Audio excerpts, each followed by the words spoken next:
She feels. feels she knows. What is that about? It looks like it's about abuse, is what it looks like. Um, let's see here. Give me one moment as I look.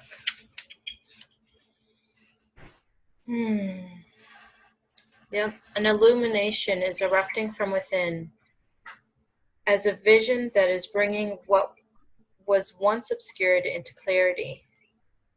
It's not likely to happen as a blinding, shocking insight, but as more of a softer, gentler knowing. It's like knowing something without understanding exactly when or how you came to know it.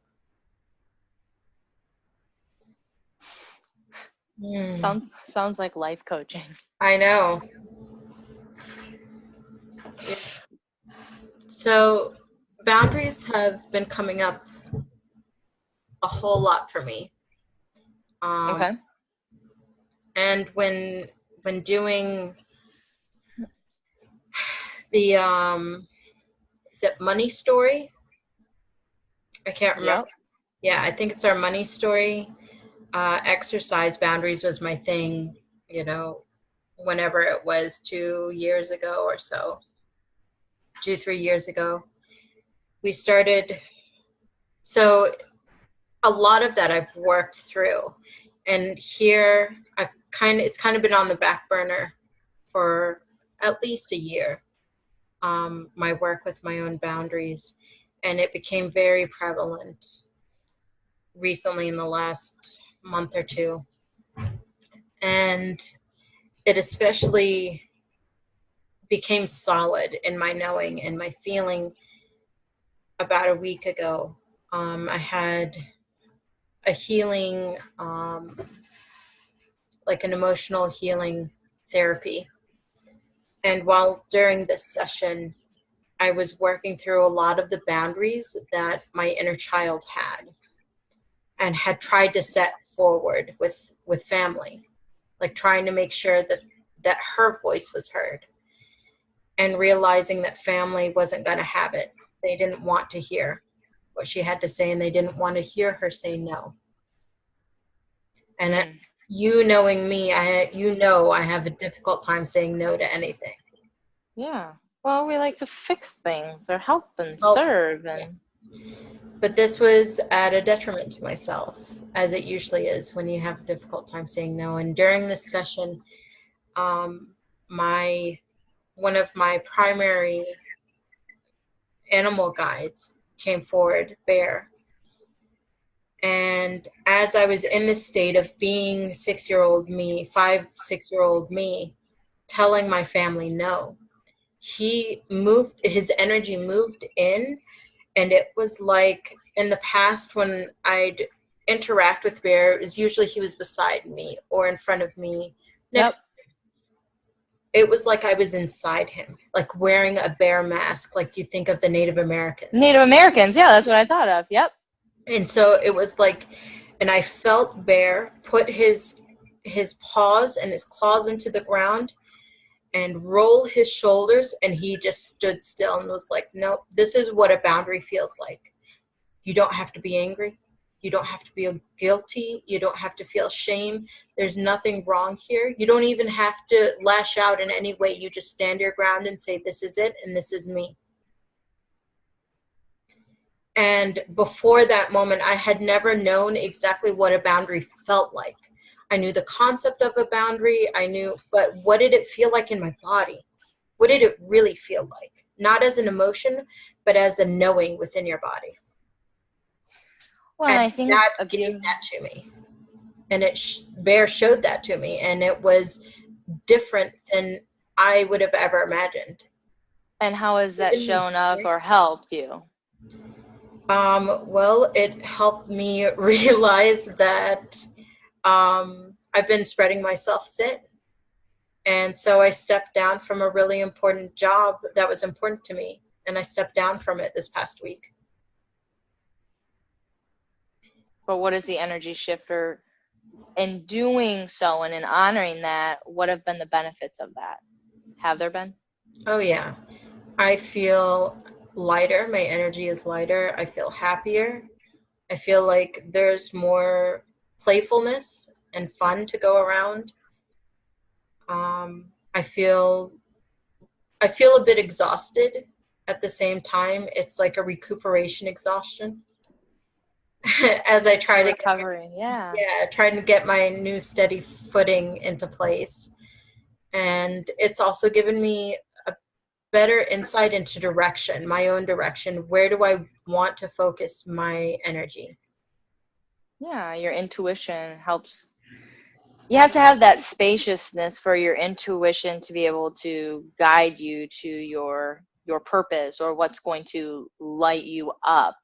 Something that when you were talking about that came up for me, coming from the corporate world and just like kind of flashing through all the clients I've served, is pride comes associated to boundaries a lot in the people I work with, as well as myself. And I think that's probably from the farmer within me. There's a lot of pride. And as I've been listening to the book Letting Go, it's all about surrendering. And pride came up and it talked about all the negative things and the hindrances that pride actually provides you. And it's directly correlated to boundaries, because people who don't usually have boundaries often either take pride in what they do and or who they are being identified, or their ego is being identified as.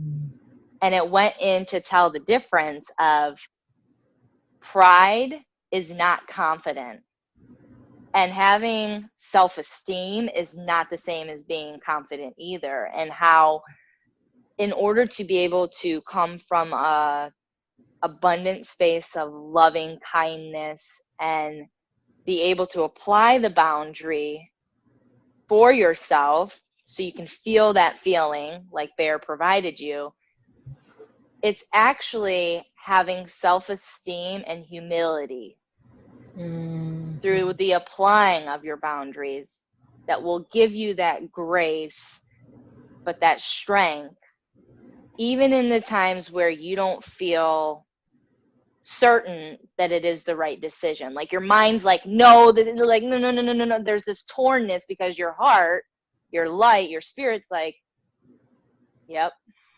But your ego's like, no, like I got this identity and this pride and all this stuff. So that's what came up for me. And I love the opportunity that you just gave me to check in with myself on how am I applying boundaries, whether it's my bank account, whether it's the bedroom, whether it's my job, whether it's everything. So thank you. Absolutely. And I wanted to share with you, or with you and everyone out there, my Instagram. So I do a lot of artwork. I title myself as a transformation artist, and that's more than just being a coach. I do artwork. And so I don't know if you can see this, but it's a little girl with a bear inside a teacup. And I did that about a month ago, not realizing it was going to come full circle and bam! Exactly. And so I write about that on my Instagram. So if you guys are interested, you can go and check it out, and all of my other things that come up for me with my artwork. And it's transformation artist, all one word. Which she's amazing. So you definitely should. BTW.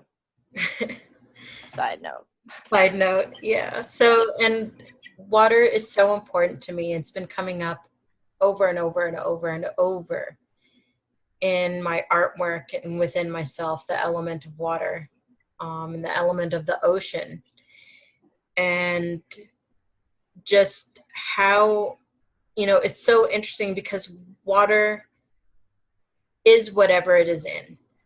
It molds to the boundaries that is around it. If it's in a teacup, it's in a teacup. Water is in the shape of a teacup. If it's in a vase, it's in a vase. If it's in the ocean, it's in the ocean. If it's a pond, it's a pond. And it molds itself to whatever the boundaries are set with for it. So you're telling me that I get to be myself and be a human, and my Yeah, water will form to me? it already Regardless, it already is regardless doing if it. you try or not, it's already there. I guess I just get to create new things Hmm. with boundaries. I loved hearing what you said about pride and humility and self-confidence, like all of that. I'm reading the book as well, and I haven't gotten to that part, but I'm looking forward to it. I'm about halfway through the book.